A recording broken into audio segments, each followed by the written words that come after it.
We love you! Hello and welcome to Tribe Talk, the Galway Hurling podcast, with me, Patrick Earley and David Connors, where each week we'll discuss and divulge all the goings-on in Galway Hurling. We'll be taking an in-depth look at the club scene and of course focusing on inter-county, in this Shane O'Neill's first year at the helm, all of which we'll do in the company of some special guests and former Galway greats. So do come along and join us on Tribe Talk, Galway's dedicated hurling podcast. Well, the dream is over, sadly. The thoughts of a $6 All-Ireland title were dashed on Sunday evening as Galway went down to Limerick in the All-Ireland semi-final. We were both up with it, lucky enough to get there, but sadly not the result any of us were looking for. All in all, I suppose not too many complaints really. Did very well to be in a position to actually win the game in added time. But in fairness, Limerick, they finished out the game strongly as well, and couldn't really have any complaints in truth, David. No, probably the 3 points even in itself probably flattered Galway, considering all Limerick missed between wides, and Ian Murphy was called in to make 4 goal interventions. We'll say, I know one of them was a rebound, all right, but if you just kind of got the felt up there. I don't know about you, Patrick. We mightn't have really touched it, but if one of those goals went in, it was probably curtains in itself, and the result could have been a lot worse. I suppose incredibly we somehow managed to get level twice in injury time, but Jesus, if we actually got anything out of the game, it would have been the height of robbery. There's no point in saying otherwise. We were beaten probably all ends up all over the field. We didn't create a single goal chance in comparison to Limerick's 4. Had way more scoring chances overall. We struggled in the Puckout, probably short and long. Out of our matchups, we particularly in the first half, we were probably struggling in. So yeah, it's a disappointing end. You'd be frustrated, maybe a small bit. Like, you probably think there was a bit more in them, but I suppose, like, if you were going to be really critical, I suppose the sweeper system probably didn't really work on the day either. Pádraig, I know he was covering a bit of space and stuff like that, but I suppose if you probably always got the feeling that the game was kind of going away from us, and we probably needed a bit more in attack more than anything else. Like, I think the boys in attack were particularly, they were starved of possession. I think Whelan and Kincannon were working off scraps, and for them to score 6 points in itself was a fair achievement. I suppose probably Shane O'Neill and co probably felt that they probably might have been decimated if they didn't set up with a sweeper system.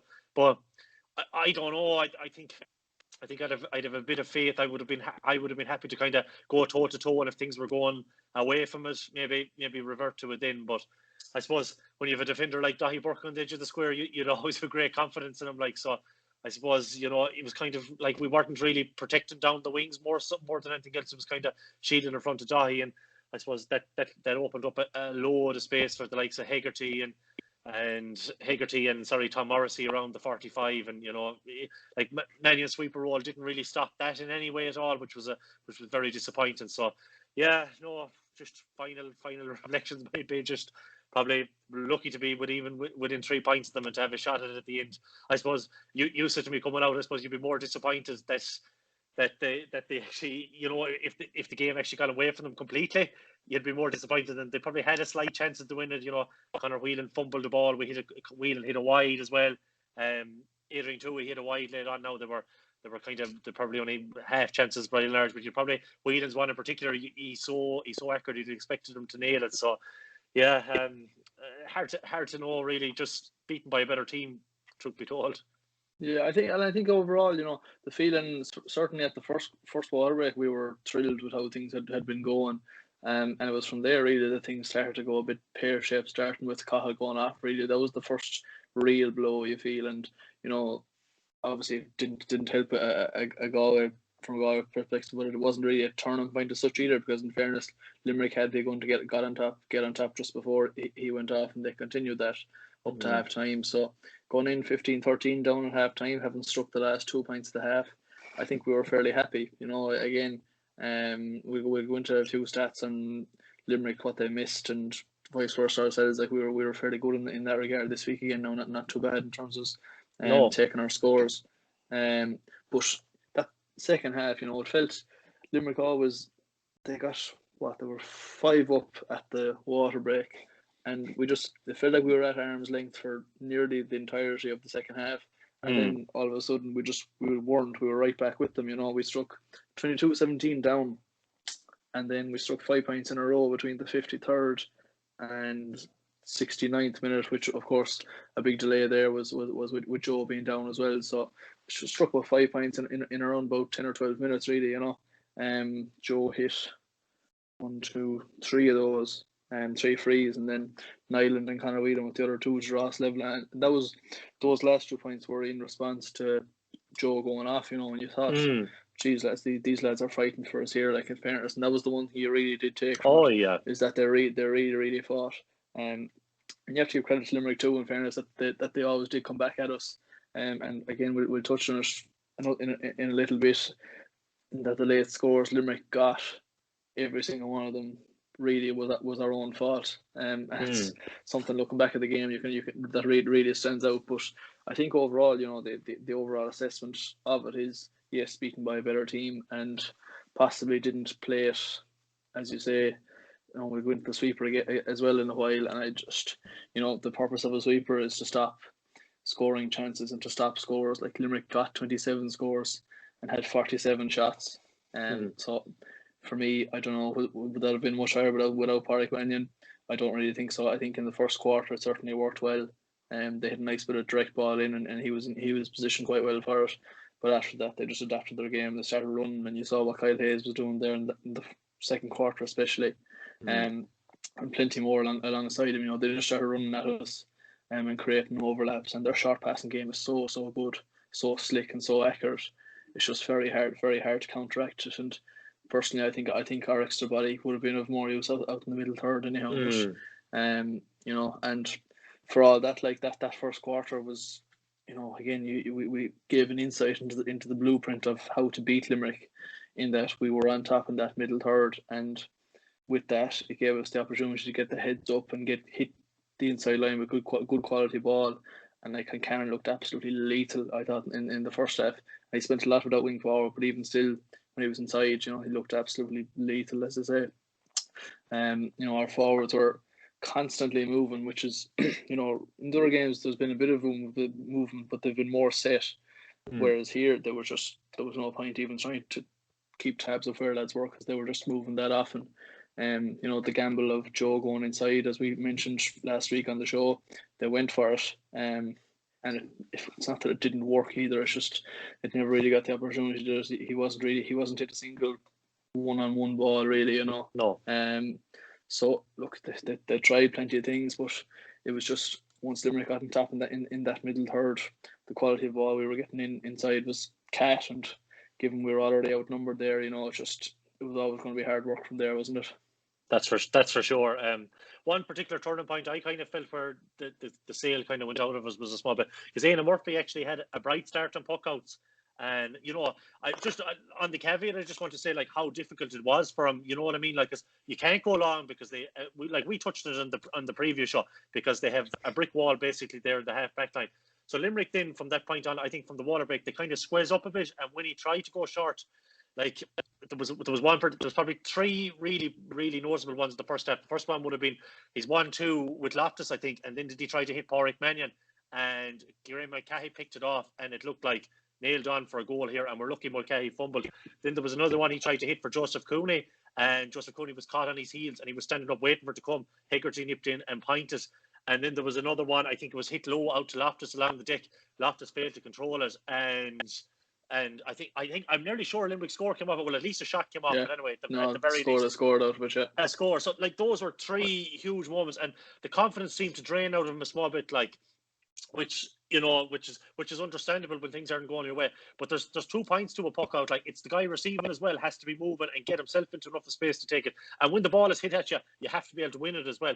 Like, Éanna Murphy, I think he's a fantastic young goalkeeper, and I've seen some of the criticism online. I think is totally unjustified, because his task, like, you give any player that task there the last day against that Limerick, they're so strong, they're so tall, they're physical. You have to be perfectly on the money. You nearly have to be landing the shifter on a sixpence, really, to retain possession, unless lads are making good runs and finding a bit of space.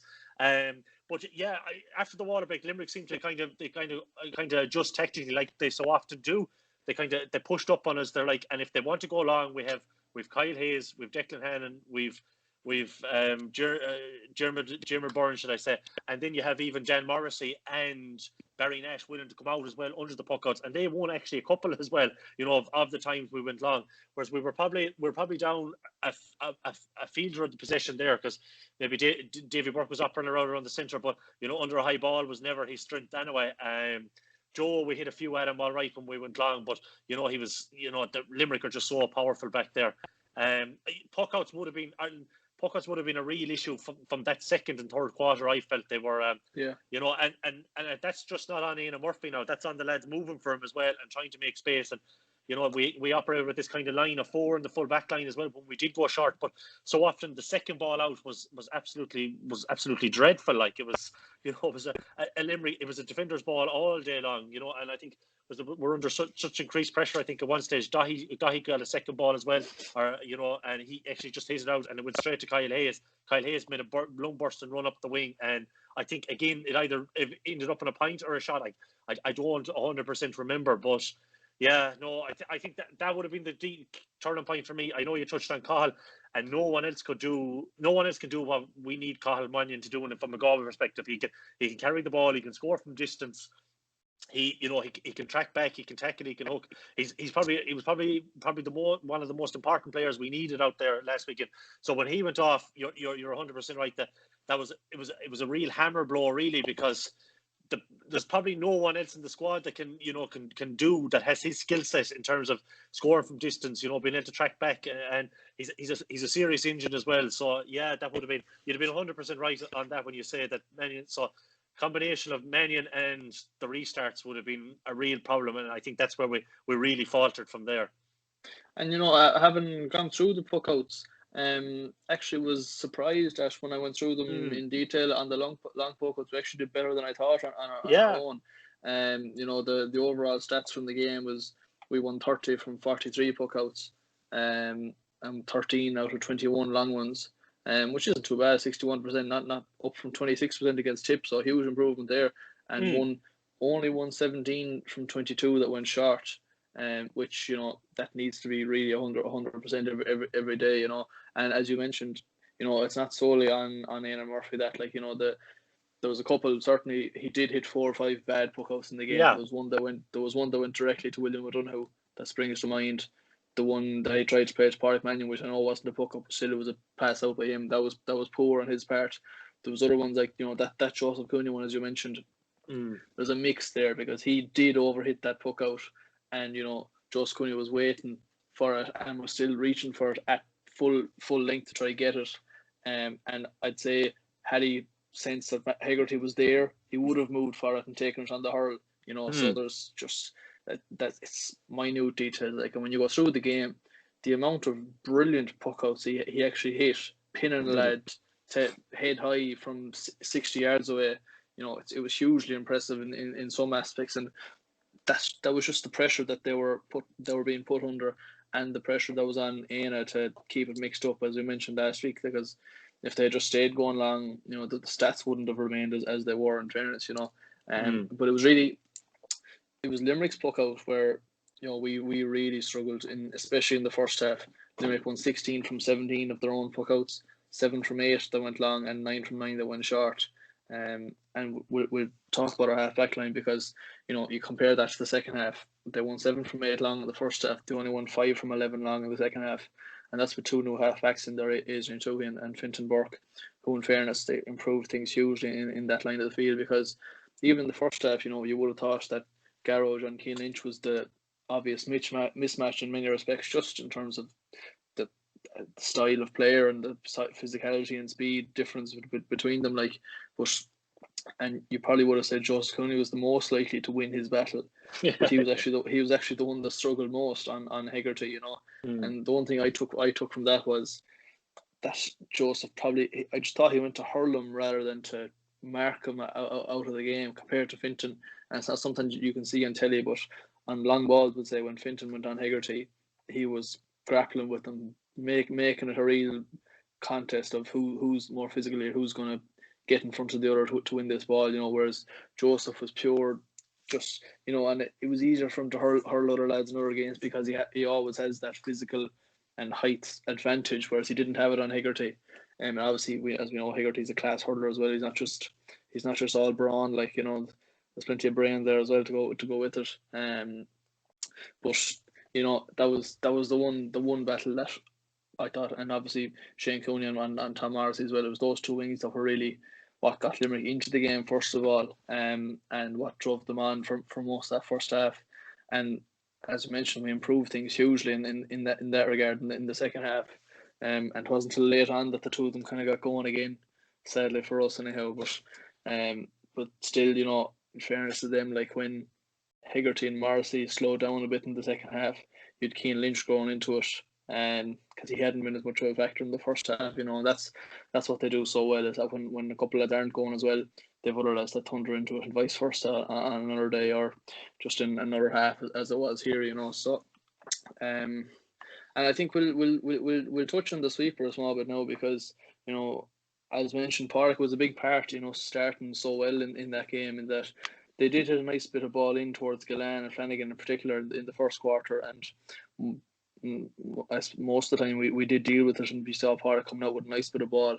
And as mentioned, they changed it from there on, and that they started running with the ball far more. And like really, he didn't hit an awful lot of ball thereafter, and there was times it was highlighted on the Sunday game, the cameras, his positions, and just the play was going on around him, and he was just stationed in his position, but he wasn't really up to much. And for me anyhow, as mentioned, they still scored 27 points and had 47 shots on target, like compared to our, was it 36? Which is a huge difference. And we weren't able to run through them the same way they were to us. And that was the difference for the reason for the disparity really in those two figures, And yeah, I just think when they did push up, and you saw Dahi going to 6 or to midfield, wherever it was kind of hard to really gauge for the last few minutes. There was certainly more of a better shape and a better feel to our attack. I thought there was more of a focal point to hit. You had different lads. Nyland was able to get out and run off Whelan's shoulder and take a point, and same with Whelan's point that Nyland and Concannon created. We had the extra body there, and it was easier to get away from Limerick defenders rather than being covered by the extra man each time. So, certainly I think maybe it would have been better suited to go orthodox, but we still probably weren't really just playing well enough to beat Limerick in any case. No, I wouldn't think so. And even if we did go orthodox, well, one thing, but I always felt, and I think we touched on it before, that we probably would have needed goals to beat Limerick. I know they had a shocking day in front of the shooting on target, we'll say, but we still weren't able to get parity. Or we managed to get parity to that, but get our noses in front no matter what. Like despite they're shooting probably by and large. If we were at the top of our game, we probably would have been leading at some point, down the home stretch. But we weren't able. Just on that half back line, and I suppose it's mad. Like from the three that started the half back line, none of them actually finished there. So McInerney went back at the very end. And you mentioned his battle there with Keane Lynch. He probably performed the best of our half back line, through the course of the game. The rest of them, the Shane Cooney and Joseph really struggled. Like Joseph then went to the wing forward at the start of the second half, and in fairness to him, he was a target there for the Puckout as well. He offered us something that we probably didn't have in the first half. And I know Kyle Hayes had a goal attempt in the second half as well, but he was less likely to kind of maraud up the field. He was more worried about Joseph, and he kind of had to stay where he was. Shane in the opposite wing, then he was moved to midfield for the start, and I actually didn't think he was doing terribly at midfield. He was kind of involved. He had one poor wide, all right, but he was definitely more in it anyway, and he was probably just delighted to get away from Tom Morrissey because, well, in fairness to him, now probably a couple of Tom Morrissey's points in the first half, they weren't his fault because he was left in 2-on-1 situations and there was an overlap there, and he actually had no choice but to foul. But on the opposite end, I agree with you. I think Joseph was probably the position most we struggled in. He didn't get to grips with Garrett Hegarty at all. And you're bang on when you say that he did try to hurl him. Whereas Fintan under the drop of ball, he was maybe hanging off him a small bit, and he was using his body and he was getting in the way, and just kind of maybe a small bit cuter there, in terms of the man marking role. And he actually fielded a couple of long deliveries as well, Fintan. So it was a huge difference then the first half. Just on Pádraig Mannion sweeper, I don't know. I suppose for 55 minutes it looked so good against Kilkenny that you think, Jesus, this is fine. But against Tip, could you say it was fantastic either?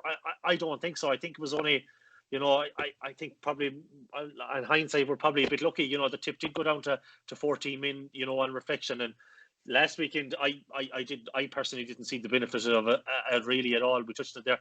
Pádraig didn't hit a whole lot of ball. Some of his distribution himself, he would have been disappointed without from the back, because they weren't of the quality that was needed. So I think for a finish, maybe when we probably should have went probably a small bit more orthodox and maybe abandoned the sweeper and just see how it goes. Could we threaten Limerick inside? I suppose the two most likely would have been the ball into Kincannon and Whelan was shocking. I suppose Jason Flynn came on then as well, and truth be told, he was anonymous. I don't think he had one possession all game.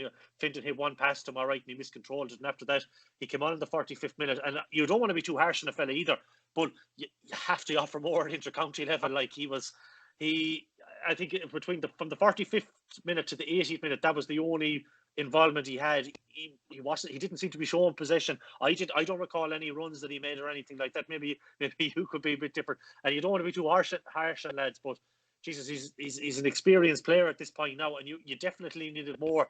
In contrast, when you look at the impact, we'll say Fintan made from the bench, Adrian Toohey made from the bench, Evan Island made from the bench.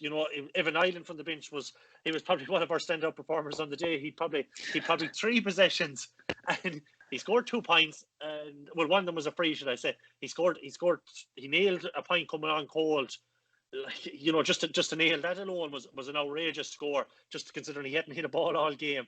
Then he took down a lovely pass which basically set up, I think, was a Whelan's point. He fed Kincannon had Whelan and over, and then Whelan fed him for his other one, which was a cracking score that just crept over the bar.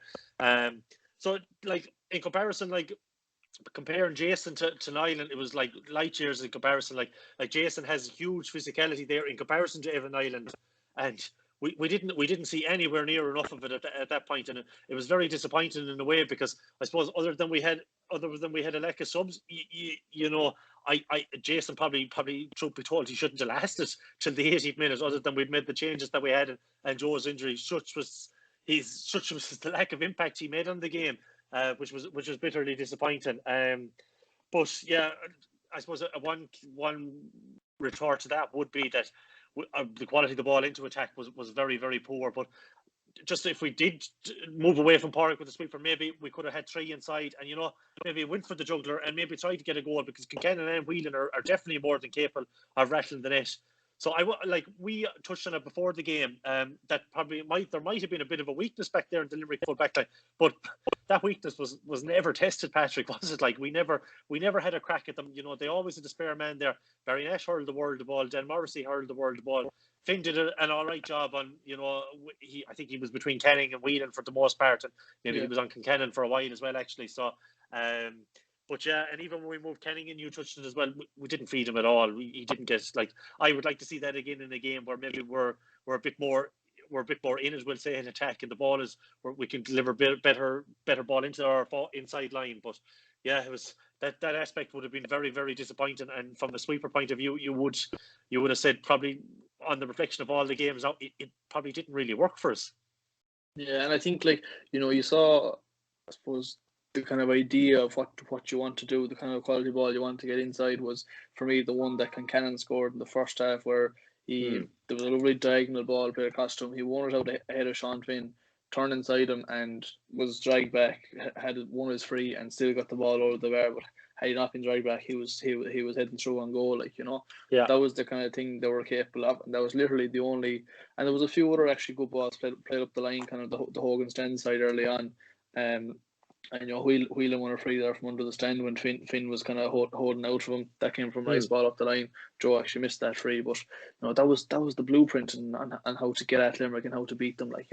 And we just didn't exploit and weren't even capable of attempting to exploit it because we couldn't get enough ball and couldn't get our heads up. And get the couple of seconds to get our heads up and strike that kind of ball in, And fairness, you have to give big credit to Limerick for that, and they were still creating the goal chances as mentioned, despite the presence of our sweeper. Flanagan got through for one in the first half, where in fairness Park met him with a good tackle because he was kind of coming from a stand and start, which isn't easy to when you've a Seamus Flanagan coming at you at full tilt. I met him with a good tackle first, and Flanagan still got by, and he got enough pressure on him all right to kind of affect the shot as small, but Aina made a comfortable enough save, you'd have to say.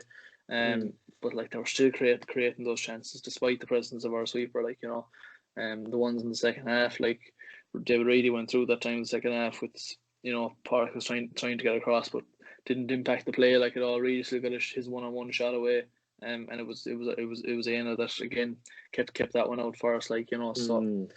I just think what we were losing up the other end, it just for me just didn't justify it, Just on that, I suppose maybe the fact that 3 of our starting forwards didn't score from play either. I know Joe nailed a blast to sidelines, but his involvement was limited from play. We'll say, it was a record-breaking day from sidelines, but his involvement from general play wasn't there at all. The opposite flank then, David Burke, he won one free, but other than that, there was nothing out of him really, to be honest with you. And I suppose the gamble to start him there really didn't pay off. You know what I mean? I know he was midfield for a bit of it, but then he was pushed into attack, and then I think he was in even further forward as Galway when Limerick were really on top, and it's not really where you'd want him to be. Maybe his role these days is probably more of a coming on maybe with 10-15 minutes to go, and maybe when there's a bit more space, they're using his experience and maybe driving it over the line. And the other one after score then would be Conor Cooney, from the form Conor Cooney brought in from the club championship.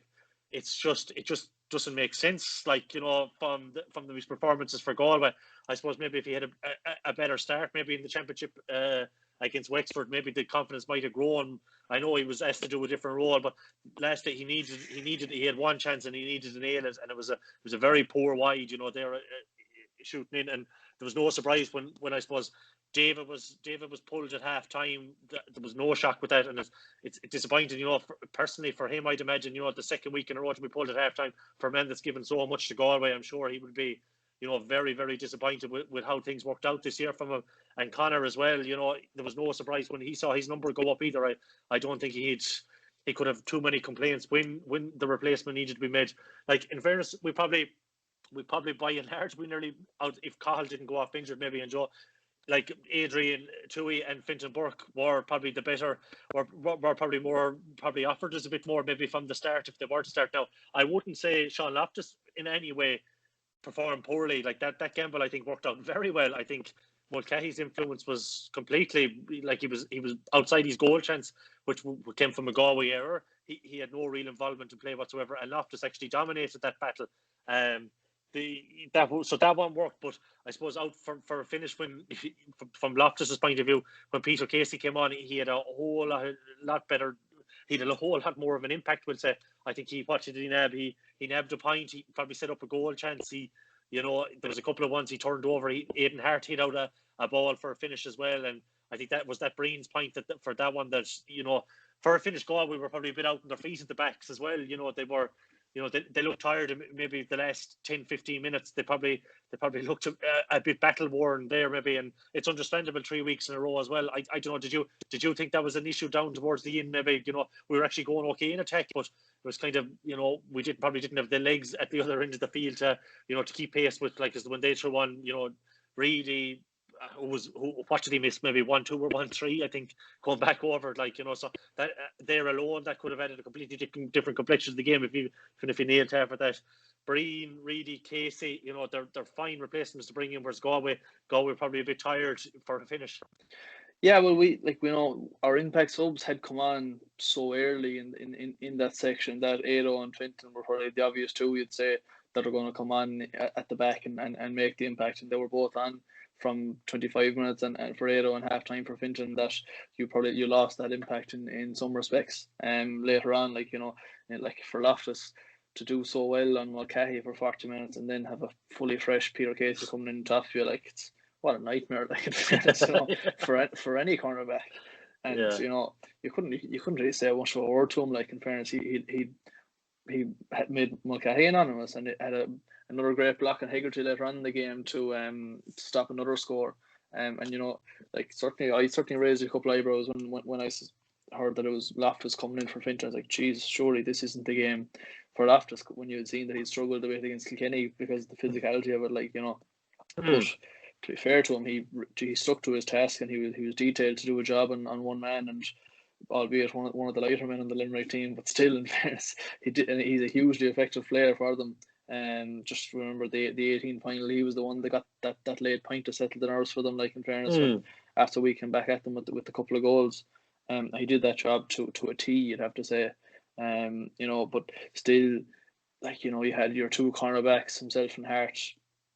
They're there for the full game, and they're having these quality of players coming in top, and you're dealing with Gillan, Flanagan, Mulcahy first, and then Casey and Adrian Breen come on and really further out the field, and they're coming in fully fresh, and you're after surviving for 40-50 minutes on top class forwards, and then more top class forwards come in top of you. It's just natural, like, it's not even tiredness as such, it's just not being up to at the same level as the fully fresh fellas coming in top of you, so was there a case for Darren Morrissey to come in? Maybe there probably was, but still, it wasn't really. Ultimately, I don't think it would have made a difference.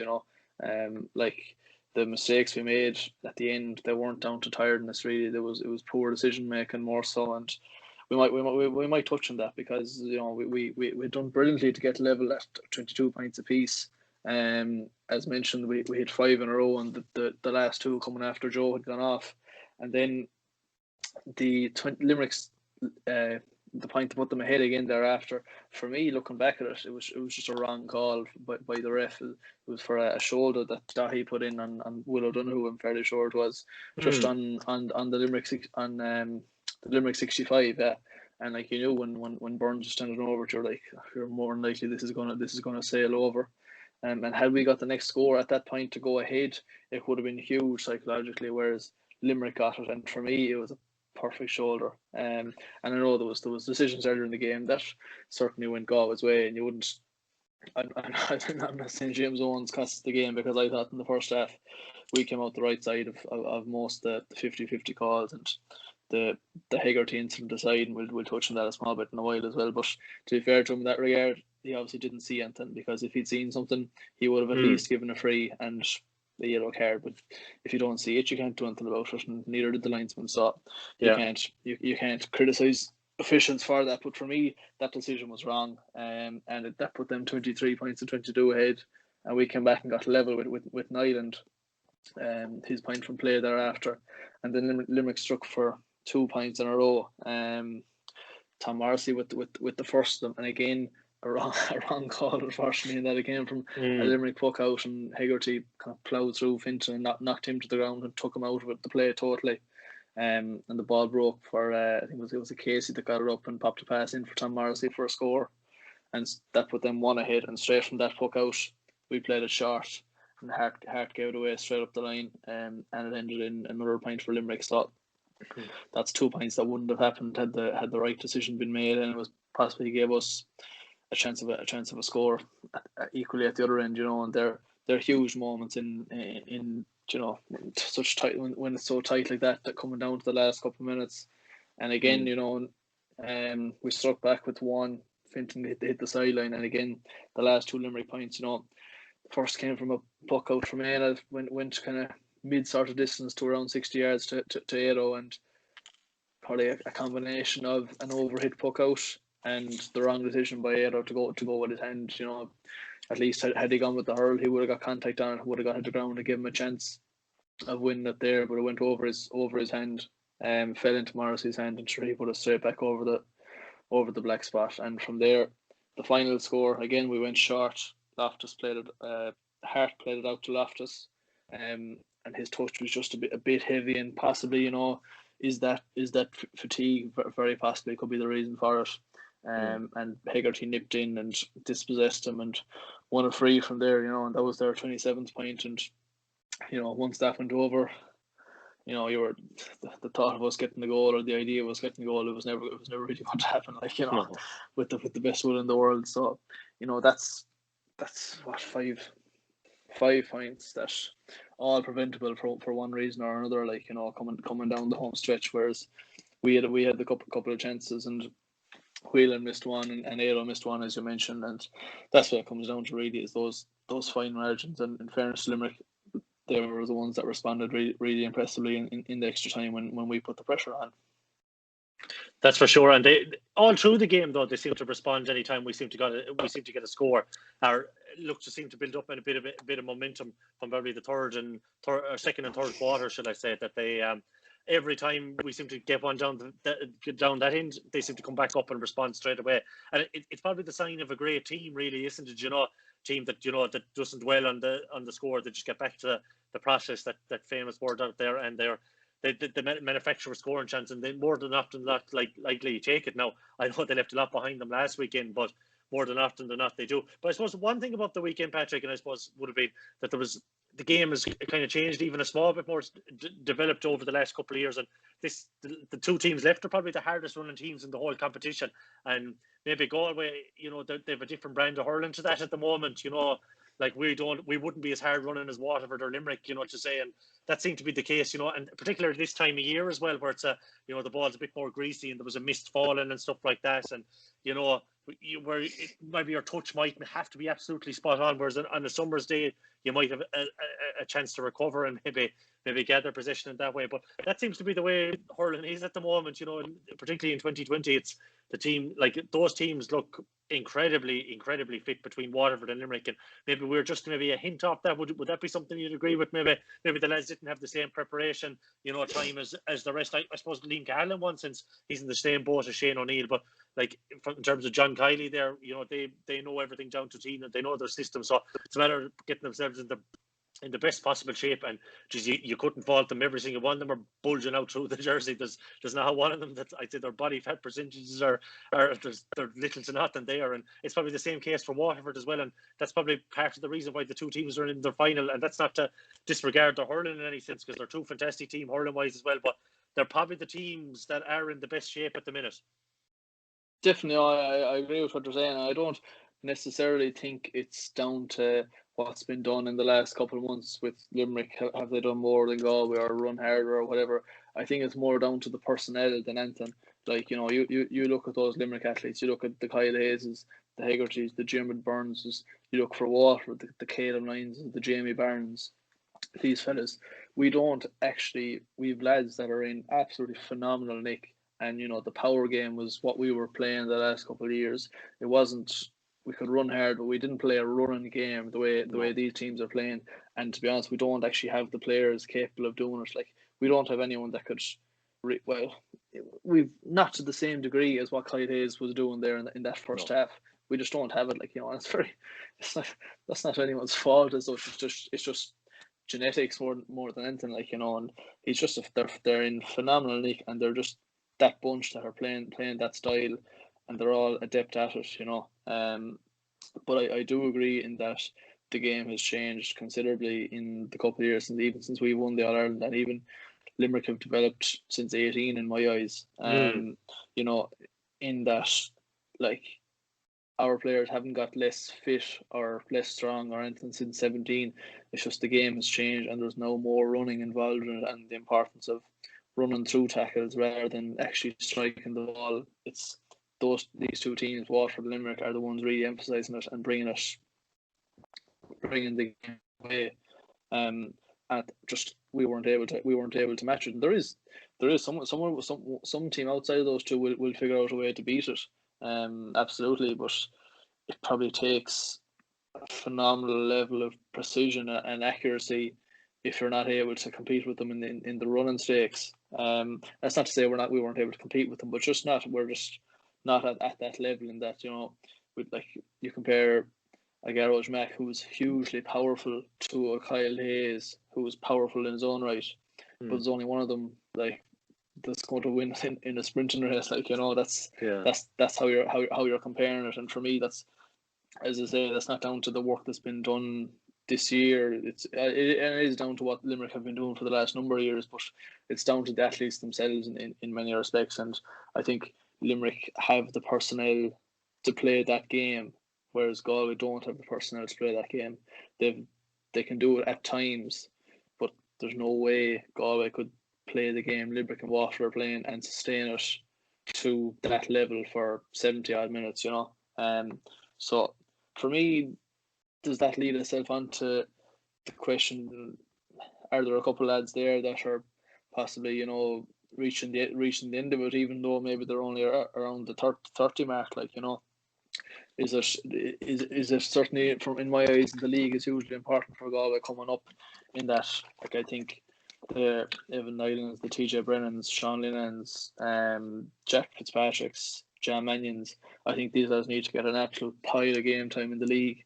And if they don't make it, they don't make it, but they need to get the opportunity, in my eyes. And I know I'm not criticising management for this year, because you couldn't do it this year the way everything worked out. You know, they had started doing it a nice bit of it in the league, and then it all got cut off, and then you're not going to throw those lads in the heat and thrust of championship, like, are you, you know?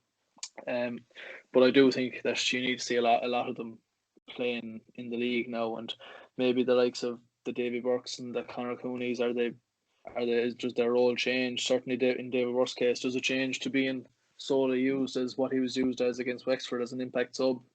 And as Limerick showed, you know, there's the importance of that in the modern game is huge as well.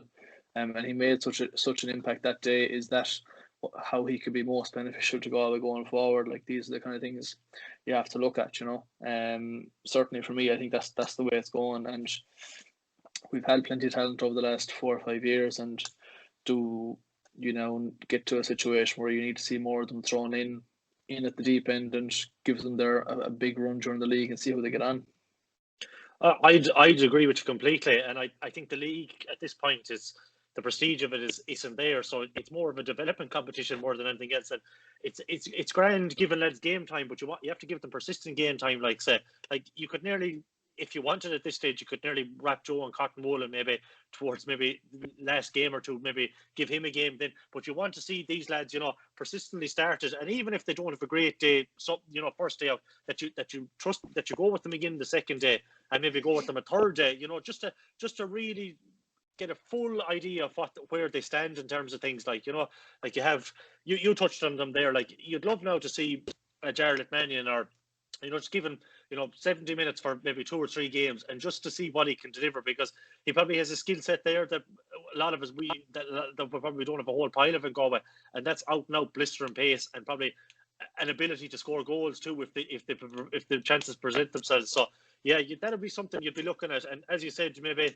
you know, maybe it's time during the league in particular, maybe to give your Davy Burks, your Joe Kennings, maybe your Aidan Harts a backseat during the league, and just test out these new lads now. And like we've 4 minor titles in the last 2 years as well. Now there should be players gradually coming through. Maybe not the last 2 years at the moment, like they'll be playing under 20 yet, like, but you wouldn't feel it like in the likes of, you know, a Sean Neary or someone like that to make a step up there. Like, if you were going to persist with a sweeper, and maybe because his skill set is all there for that in terms of reading the game, or, you know what I mean, like, and you could have Porrick then more be revert to the wing back role, or even to a midfield if you weren't going to go with it. But I'd agree with you. You touched on all the players there that I would like to see a whole pile of as well.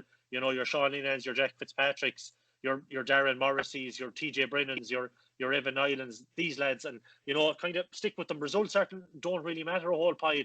It's about getting lads up to maybe championship pace, and realising what they need to do to make it at senior inter-county level, because all the training in the world, you hear stories of X, Y, and Z, you know, like hypothetical lads say, oh, this lad did really well on Dahi, or this lad did really well on, you know, Joe Kenning the last day. But in training, it doesn't really matter, because it's not the same heap. We want to see these lads doing really well on your Aaron Gillans, or your, you know, Jeremy Burns's, or, you know, whoever, or the Hegarty, or a few more. And like, again, like, we have a nice sprinkling of players there that have been given a game this year, in terms of Ian Murphy now, he looks probably nailed on to hold on to the jersey for the foreseeable future and probably long term as well. Because I'd be a huge fan of his, and he probably has a huge ceiling there if we're willing to, have patience with him and realize that there's days where this might break down, this might work out, but in the grand scheme of things, we're going to benefit from it. And your Finch Burke there as well, like, Jesus, what potential, like, to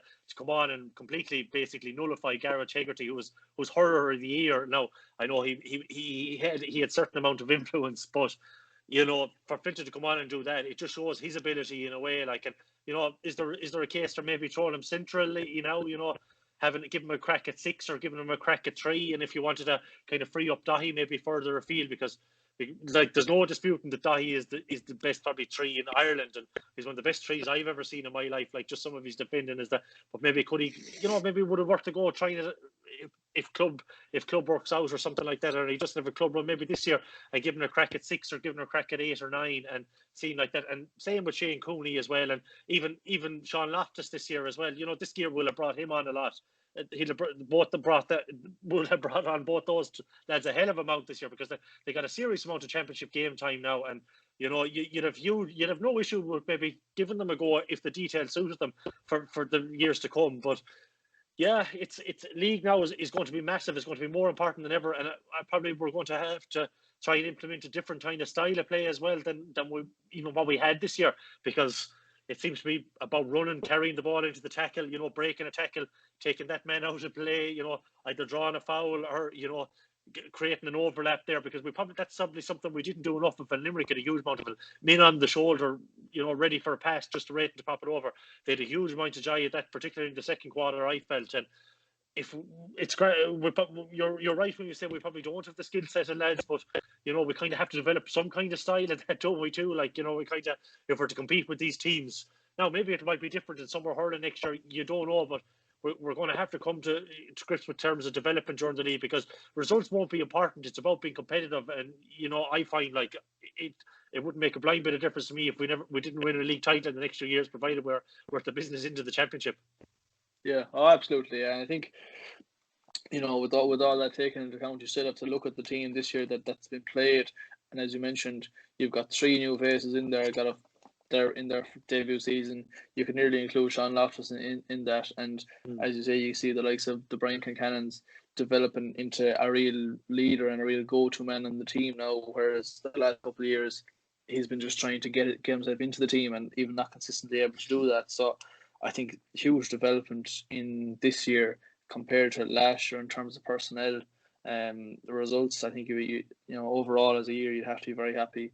I think when Shane O'Neill reflects on it, and David Ford and Fergal Healy and John Fisher, they all reflect on the year, I think they'll be very happy with kind of the building blocks they've laid for going forward. They've given a lot of lads a bit of game time in the league, and then a lot of them got the experience of championship match day, and not necessarily seeing action, but the experience of being there for the big games and seeing the different lads go out and play in it and how they treat the day and that sort of thing. That's all worth a lot going forward, and it's now that pushing on, that when they look back at it, they'll obviously see as well that there's certain issues in certain sectors, and like they need to build and find their best team, because I don't think they really found it this year, and look at Just Cooney now, was so good for so long in the half back line, and then struggled the last day, went back up 10 and was hugely improved there and added to our half forward line hugely. Can we go without him in at the back and get him back up to wing forwards? That's maybe something that they'll try to figure out during the league. And same as you say, with I think trialing Finton at 3 is something we definitely need to see in the league, because I think if we can release Dahi out to 6 or to midfield, I think he could just go to a different level, to be honest. He was minor in 2010, so he's 28. So still plenty of good years ahead of him, and as you mentioned, there won't be a club room this year with Corfin gone, so he'll be available during the league, which is a huge plus, because I don't know, has he ever played a league match? I couldn't tell you. Probably played a couple already, but it doesn't feel like it. But it's something you like to see during the league, and those are the days to try it out. It's not the first round of the championship against Wexford where you're going to try these things out. And there were the lads were fully justified in the teams they were picking every day and the systems they were trying to implement. And I think going forward now, it's about fine tuning it and figuring out exactly what's the best way for us to play and what's the best 15 and 20 and 26 lads that can go out and actually do it for Galway. So for me, I think it's a year to be very positive about overall.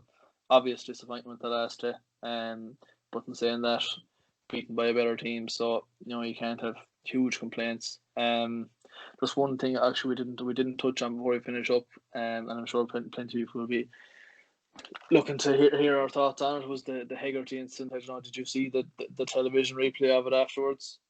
Yeah, I did. Didn't notice it at all at the time. It just looked like, from our standpoint, it looked like a late shoulder, and both of us might have been following the ball as well at the time. I don't know. I don't know. Was there much maliciousness intent in it? Really, it's hard to say. Like, he had his head down. It looks bad. I think it looks bad in reflection, but I do think in a club game you probably wouldn't be put off for it. Like, that's one thing I would say in a lot of club games. If you didn't have the access to a replay or anything like that, where they instantly look a hell of a lot worse then. And some people seem very angry about it, but I don't know. Maybe I'm a bit old school in that sense, and like it's probably a yellow card in my book. I know by the rules should be probably a red. Like I think Joanne Callaway was trying to suggest that it was a red. Now I Henry Shefflin said he didn't read up on the rule book, which caused a bit of ire from a lot of people as well. What were your thoughts on it? I don't know. Probably a yellow might have been justified. Like it's not a great tackle, but like I've seen it. I'll be honest with you, I've seen a hell of a lot worse and a lot higher as well. Yeah, well, for me, the tackle wasn't the issue. I think the rule is the issue, because under the rule book, it was definitely a red card in my eyes, and anyone that says it wasn't is just wrong. Like, yeah, it was like when some lad saying he was going to hook a lad. Like, when I'm out cutting thistles, I don't think I'm practicing my hooking, like, because that's all he was at. He was trying to chop thistles the way he was swinging there, like, like no attempt at a hook. I don't even know what he was trying to do, to be honest, because when I look back at it, and as mentioned, we watched the replays and couldn't always the kind of the show, the coming together afterwards, where he knocked him over all right. But when I watched it back live and I saw this big swipe, it was a rotten challenge, like, and absolutely needless. And I probably no, it wasn't malicious as such, and it wasn't. It was never going to end Joe's day or anything like that. But it was a strike with the hurling. There was minimal force is the wording in the rule, so it was definitely a red card had they seen it, but they didn't see it, so it's not really worth debating in that regard. Stupid. Me, just there's no other way to describe it. No more than Gillian's tap on Éanna Murphy. Just out and out stupidity. That's the only way you would call it. Like, if you were a manager and you saw Gillian, what he done, like if Kylie saw that back, you'd be thinking, what? Like, there's no other way to call it. You'd be like, what an idiot! Like, we're on top here now. You're after going in. You're after taking a little tap at a keeper that's not going to do anything. Do you know what I mean? Fair enough if you bury the level of the shoulder into the back of the net, like. But this kind of tap where it was just idiotic. Like Hegarty's, it was a very poor challenge. Like, it was poorly executed. But do you think it was? Do you think he had an intent that he was trying to do it, or do you think it was just he was?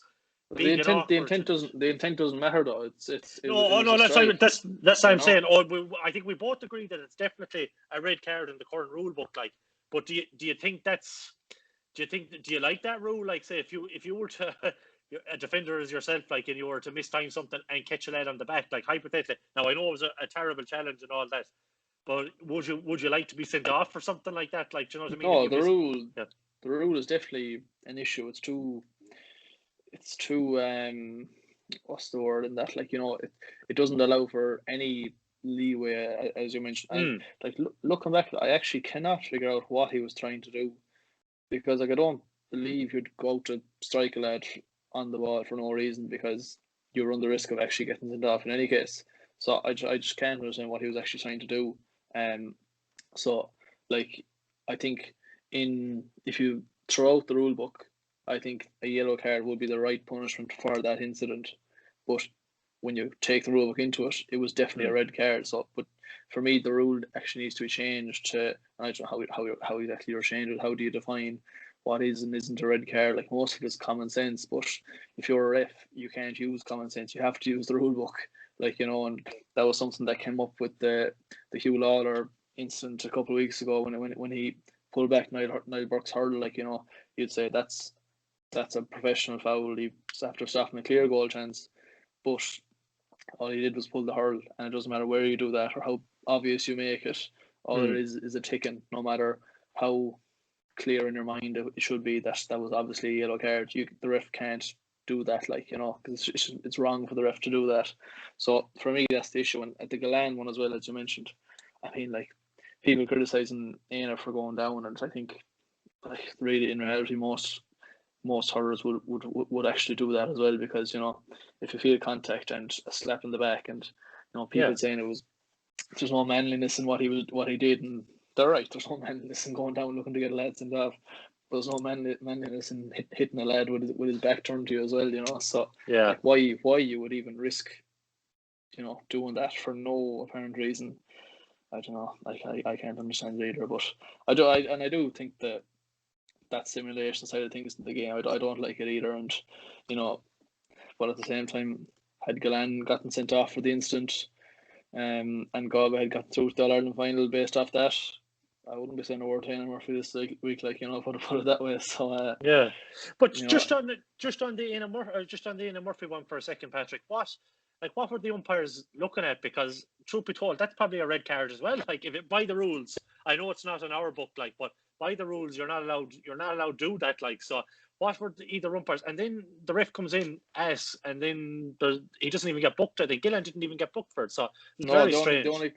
The only conversation was with Aina Murphy. The ref had a couple of words, whatever it was about, and you could see Aina kind of had the arms out as if to say, like, he's after hitting me or whatever. But again, like, the likes of that is, in a common sense world, would be a taken.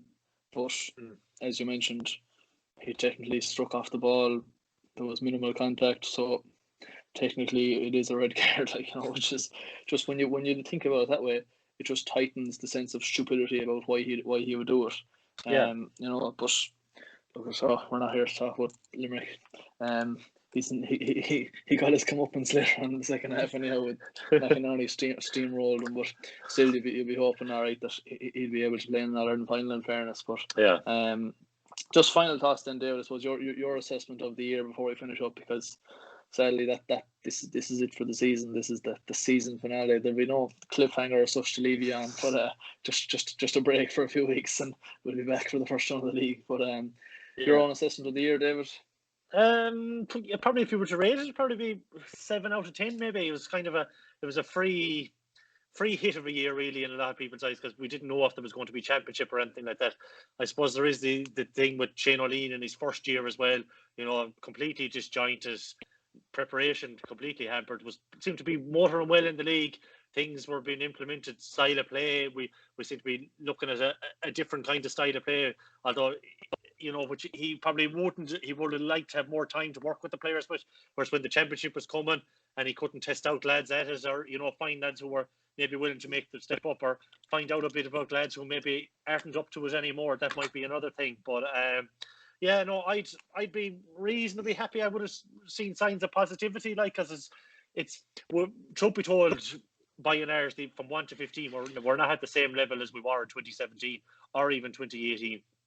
2019, the signs were there that we probably needed changes, you know, in player personnel.